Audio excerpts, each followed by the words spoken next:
Room makeover কইরা আমি আমার আসনটা এই ড্রয়ারটার উপরে বসাইছি। আগে এইখানটায় আছিল ফ্রিজের উপরে জায়গাটা খুবই চাপাচাপি হইতো। পূজা দিতে খুব অসুবিধা হইতো, যার জন্য আমি এই ড্রয়ারটার উপরে বসাইয়া নিছি। তো তোমরা কমেন্ট করে জানাইও যে আগে ভালো আছিল না এখন ভালো হইছে।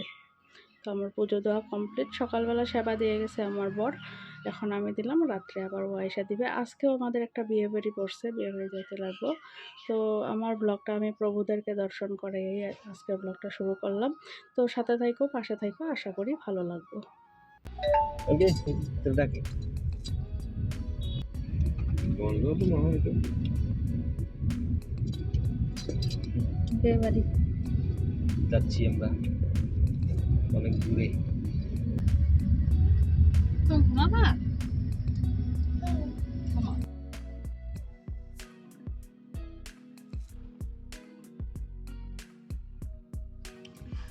ফাইনালি আমরা বিয়েবাড়ি যাওয়ার উদ্দেশ্যে রওনা দিয়ে দিছি।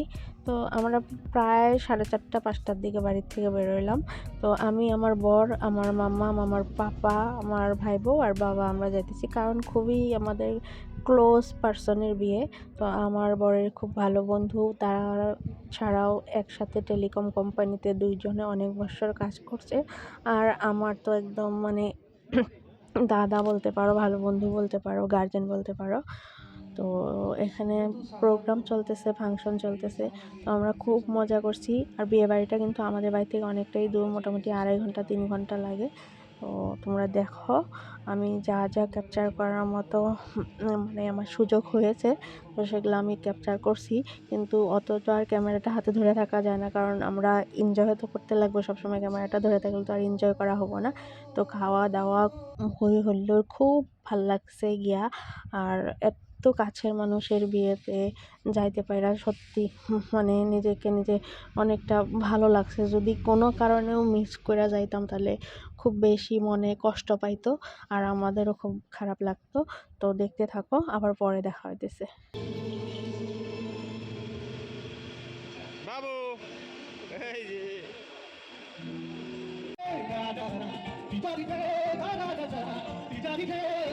যে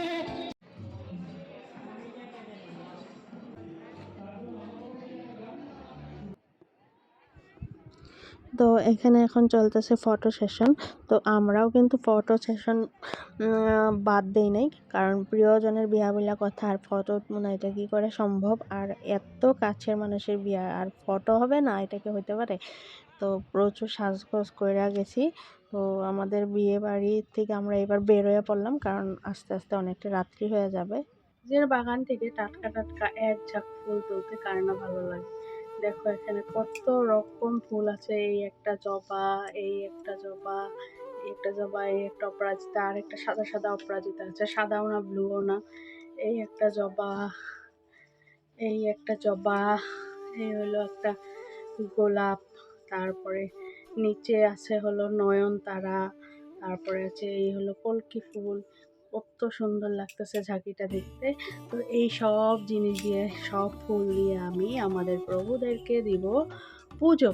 তো সবার আগে আমার প্রভুদেরকে স্নান করিয়ে নেই, তারপরে প্রভুদেরকে সাজগোজ করিয়ে পুজোটা দেওয়া সম্পূর্ণ করে তোমাদের সাথে আবার দেখা হইতেছে। তো আশা করছি আমার প্রিয়জনরা, আমার বন্ধু বান্ধবীরা, আমার গুরুজনেরা সবাই ভালো আছো, সুস্থ আছো।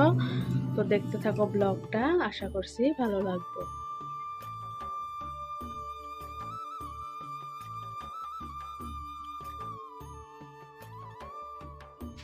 এর আগের ব্লগে আমি তোমাদের সাথে শেয়ার করছি আমার ঘর ঝাড়াটা, যেটা মা আর আমি দুইজনে মিলা করে ফেলাইছিলাম। আর এখন আজকে আমি হাত দিয়েছি হলো আমার আলমারিতে।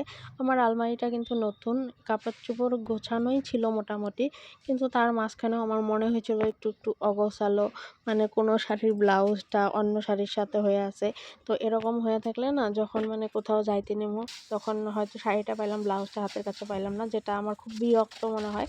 তো আমি পারাপক্ষে সবসময় সেই শাড়ির ব্লাউজ, তারপরে ওই পেটিকোট, এই জিনিসগুলো শাড়ির ভিতরে ঢুকে ঢুকে ফোল্ড করে রাখি, এতে করে আমার সুবিধা হয়। আর রাত্রিটা পেরিয়ে আজকে আবার সকালও হয়ে গেছে। তো সকাল সকাল আবার ফুলের সাথে তোমাদেরকে পরিচয় করিয়ে দিলাম। আমার এই শখের বাগান, আমার গাছ জিনিসটা ভীষণ প্রিয়। খুব ভাল লাগে আমার ফুল, তারপরে ফল। তো ফল অত একটা আমরা রাখতে পারি না, বানরের উৎপাতে ফুলও রাখা যায় না, ফুলও ছিঁড়া ফেলায়। তো এখানে বৌমনি বাসন মাজতেছে, আর এই যে দেখো আমার বাবার দুষ্টমি। আর এখানে দিদা হলো পূজার বাসন মাজতেছে। আর আমাদের গাছের আমগুলো অনেকটাই বড় হয়ে গেছে। তো এই পূজাটা কি পূজা, কে কে জানো অবশ্যই কমেন্ট করে জানাইও।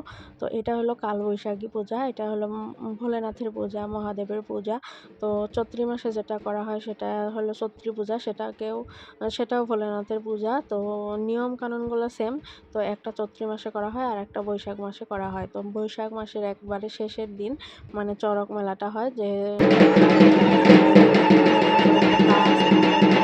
রাস্তার উপরে কারো পিঠে বড়শি দিয়ে, মানে যারা ভক্তরা থাকে আর কি, পিঠে বড়শি দিয়ে তো তাদেরকে ঘোরানো হয়।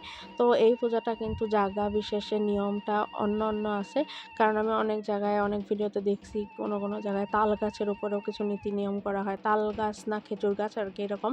তো আমাদের কিন্তু একটা নির্দিষ্ট গাছ থাকে, শাল সেগুনের গাছ বলতে পারো, ওই গাছটা আবার জলের নিচে ডুবিয়ে রাখা হয় নদীতে। তো যেদিন পূজা তো সেদিন বের করা হয়। আর এই যে ঠাকুরটা, এটা একটা নির্দিষ্ট মন্দির আছে সেখানে রাখা হয়।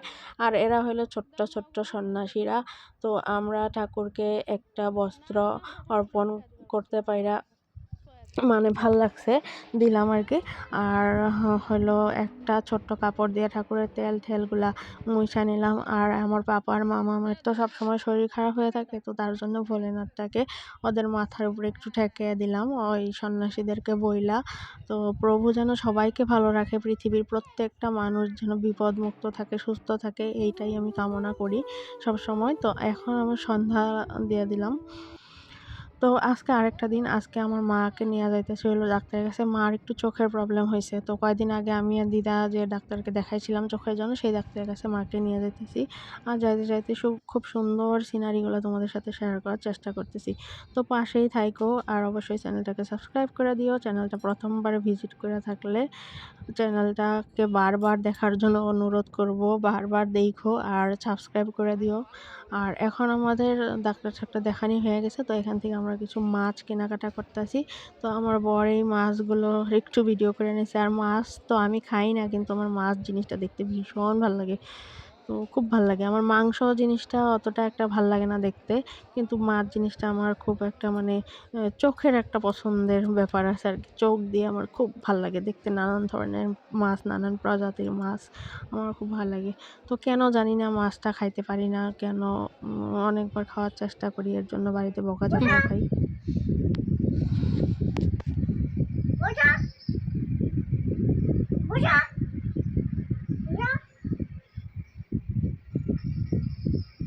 হুম,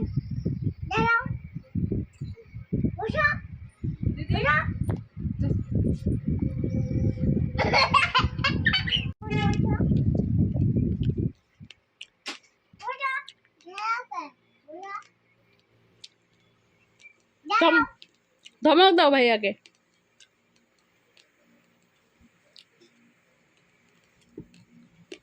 বলো ভাইয়া, এমন কর বলো, বলো বলো ভাইয়া।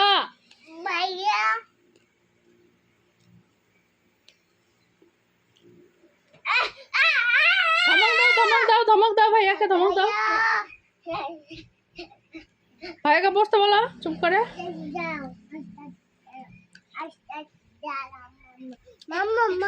হুম হুম, তুমি ধমক দাও ভাইয়াকে।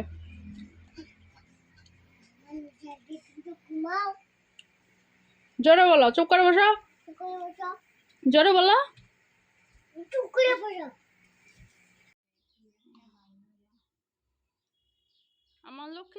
তো এখানে আমার মাম্মাম খেলার দোকান দিয়ে বসছে, আর মাম্মামকে পাহারা দিতে আসে হলো আমার দিদা। আমাদের এখানে বাচ্চাদেরকে এক মুহূর্তেও একা রাখা যায় না, তার কারণ হলো বানর যখন তখন এসে মানুষকে কামড়ায়, খামচি দেয়। তো কয়েকদিন আগে আমাদের একজন রিলেটিভকে কামড়াইছে আর একজনকে খামচি দিছে। তো তারপরে তাদের আবার ইঞ্জেকশন নেওয়ার প্রয়োজন হয়েছে। তো যেহেতু নখ দিয়া বা দাঁত দিয়া আঘাত করে।